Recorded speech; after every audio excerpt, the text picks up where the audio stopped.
Welcome back to the channel, guys. It's been a few months since I put up a video. I think the last one I did was of that jumbo cursed cleaver, which you can see 3 of right there.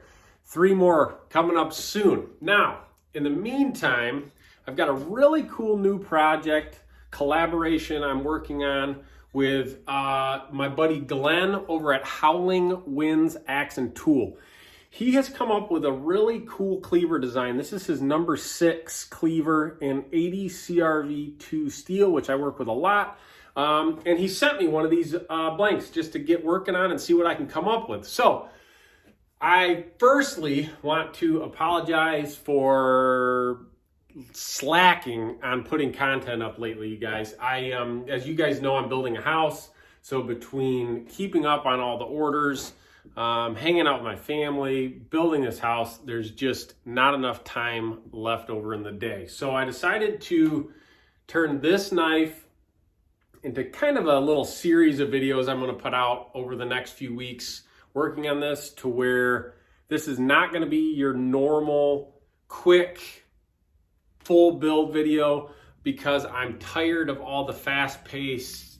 Everything is quick, fast, short content.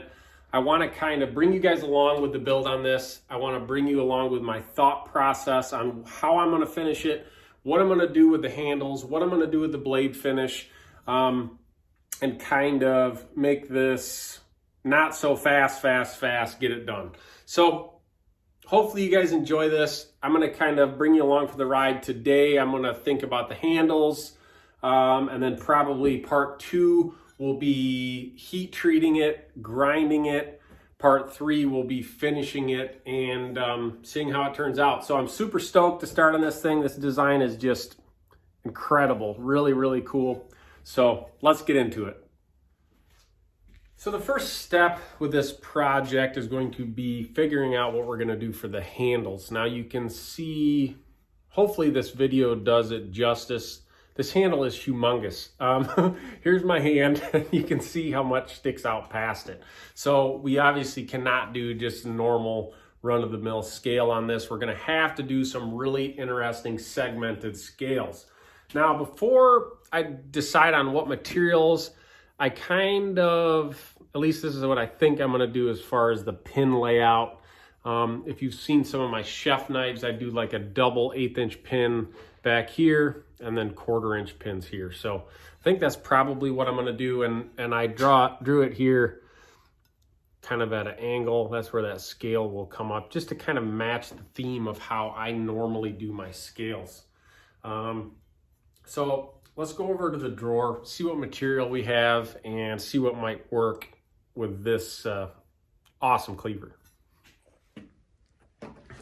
Okay, so this right here is actually really cool, and I've shown it over on Instagram. This is some Buffalo Trace bourbon barrel that I cut up and then stabilized. You can see that still has the charring on it. This is all that material. It's a whole lid. I thought about incorporating some of that. I also thought about doing something really wild with like a green or an orange. You can see I've got some really cool bright orange micarta. And I've also got that yellow micarta that'd be cool. And then also, the shop's a mess, but let me show you guys something. I've got this whole tote of elk antler. And as you can see, a lot of this is too thin. That's a really good big piece. But I want to do something really unique and cool for this build. So I guess let me kind of think on this a little bit, guys, and decide if I want to go more natural or if I want to do more wild, loud, and really get some attention. Which, if you look at a lot of what Glenn does with his segmented scales for his cleaver builds, they're just incredible. So make sure you go give him a follow and check out what he does. Really, really good work. And I gotta really do something crazy to meet the bar with how he finishes these things off. I just did this really neat set that was solid elk antler, and then I did a red, white, and blue true stone inlay.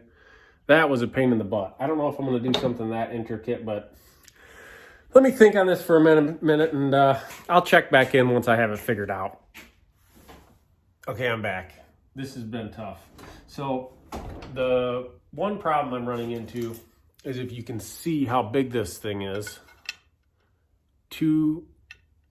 at the very end, 2.4 inches right here. Okay, so this is humongous. And then the biggest set of scales is just a little over 2 inches. So here's my thought.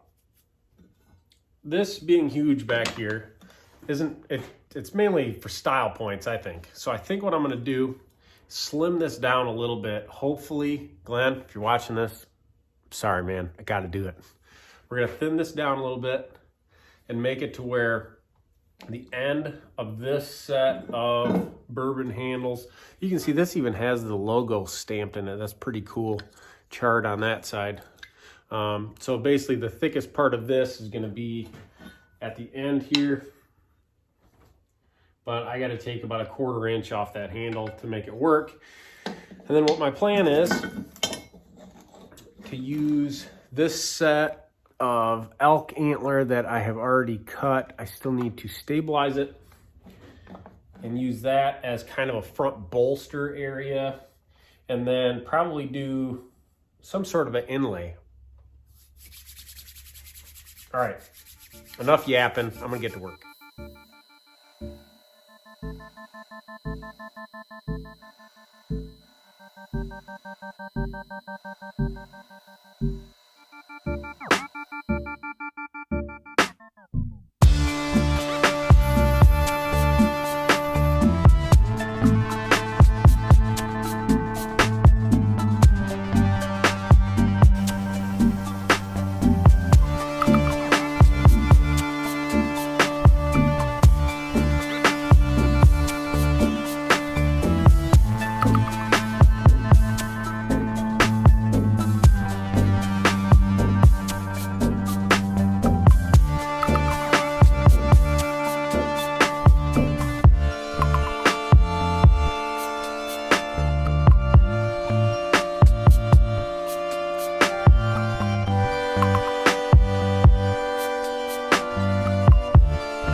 All right, guys, well, that should do it. I am going to get these glued up, and hopefully it all works out. You can see I went with some really cool blue turquoise true stone, and I'm sure you saw I squared everything up on the disc grinder, and then I cut a couple small pieces of black G10 to use as little spacers between the antler and the wood and the true stone. So now, if I did everything right, I should be able to get these glued up, and hopefully everything is all squared up. It looks really good right now. And then we'll add a G10 liner to all this, and then the scales will be ready for this awesome cleaver. So I'll check back in a little bit once I get these glued up, and we'll see how they look.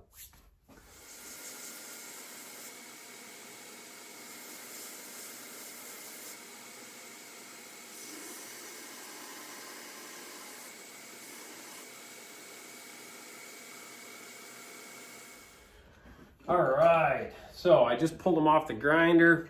I just quickly get the flat part of the scale that's going up against the liner really flat and clean, making sure that there's no gaps or anything. And these turned out good. I'm gonna show them to you guys. I just got them wet so you could kind of see what they're gonna look like. Really, really cool. Love that true stone inlay, and the elk antler is gonna look cool. I think what I'm gonna end up doing with this white oak bourbon barrel is probably taking a torch to it and like giving it a cool scorched look. If I can do that without messing up the rest of it, I'm not sure yet. So now I'm going to take these, glue them to a nice G10 liner to really lock them in good. Probably just go with black to match that spacer. And that's going to do it for today's video. I'm going to get cleaned up a little bit. I've got to go over to the new house now and work. That's pretty much what I do every day is I'm in the knife shop and then I go over to the new house and work until I can't anymore. So today I've got to tape all the, we got all the HVAC in, so I've got to tape all of my ductwork seams. I guess that's a new-ish thing you have to do to where you can't have any air leaking or out any of those seams. I don't know. I think it's silly, but it's got to get done. So let me know if you guys want me to go over and show you guys the progress on the new house. I've got it to where it's drywalled now. All the HVAC's done, the plumbing, the electrical, obviously, everything's done. And I hope to move over there this summer at some point. If you're watching this right now, it's the first week of February. So hopefully this summer we'll be moving over there and starting the build for the next shop. So exciting stuff. Hopefully you guys like this kind of maybe slower paced content than what everything is right now. Let me know what you guys think. Make sure you stay tuned for the next video, which will be probably in another week or two. It depends on when I get heat treat. I've got a big batch I'm working on right now. So whenever my next heat treat is, that's probably when I'll get to heat treating this beast. And that's when the next video will come out. So like I said, next video is going to be heat treat, knife grinding, probably finishing the blade. I haven't decided what I'm going to do for a blade finish for it yet. And then the third video will be installing these handles and kind of shaping them and wrapping up the build. So there you go, guys. Let me know what you think of this video. Again, sorry it's been a long time, and I really hope you enjoyed it.